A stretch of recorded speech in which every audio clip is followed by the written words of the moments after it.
Thanks for joining us. Lieutenant Governor and I are delighted to be home. We had an extraordinarily productive trip to Quebec. Just want to first say that we are both extremely grateful to former Lieutenant Governor Ryan Doobie for his hard work, for introducing us to his friends in Quebec, and for his willingness to continue in a partnership with us to ensure that Vermont strengthens its already strong relationship with our most important northern neighbor. I can tell you that having met with Premier Charest and many members of the Assembly, the President and many others, Hydro-Quebec, Gas Metro and others, we come back encouraged by the visit that we just had, which really was an introduction to their new leadership in Vermont, Lieutenant Governor Scott, myself, and our team.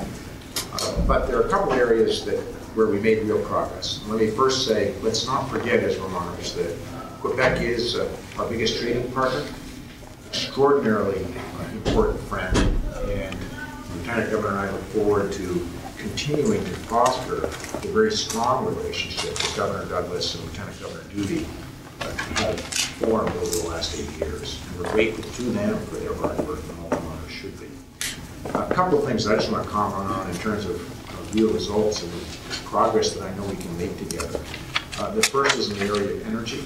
We have very good meetings with Hydro-Quebec.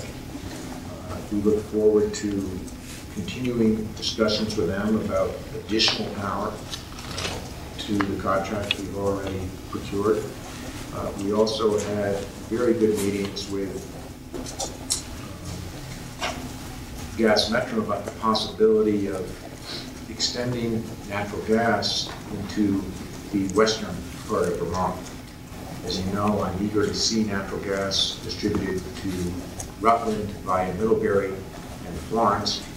I think that we've had very good discussions with both them and the Premier about the possibility of moving that along as quickly as we can. As you know, the western side of the state, Rutland and Middlebury region, transportation challenged because they have no interstate highway. We're trying to improve rail in that sector of the state, but if we could get them natural gas, that would be a huge help to job growth and economic recovery.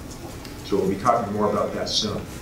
Second area of interest really is just that Hydro-Quebec and we right now have a very strong and positive relationship. Lieutenant Governor and I will be going up to visit the dams sometime in June when the warm weather comes. But we very much want to continue the conversation with them about future power contracts.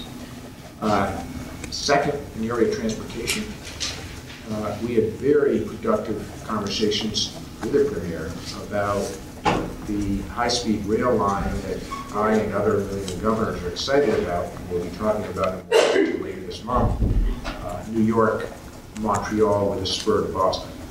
And we think that Quebec's commitment, and Premier Charest is one of the leaders in the globe on energy efficiency and on zero greenhouse gas emissions in their energy portfolio. They're making real leadership strides in terms of converting from gas to petroleum-driven to electric cars and public transit units. We expressed an interest in working together with them in some of those areas as well. So in the areas of rail, cross-border issues were discussed.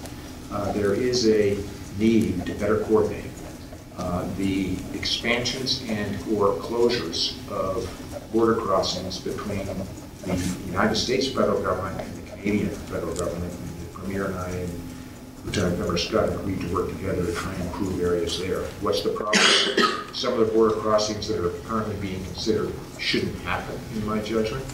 Other areas, the U.S. side is building new facilities, and there doesn't seem to be coordination of the Canadian side of facilities.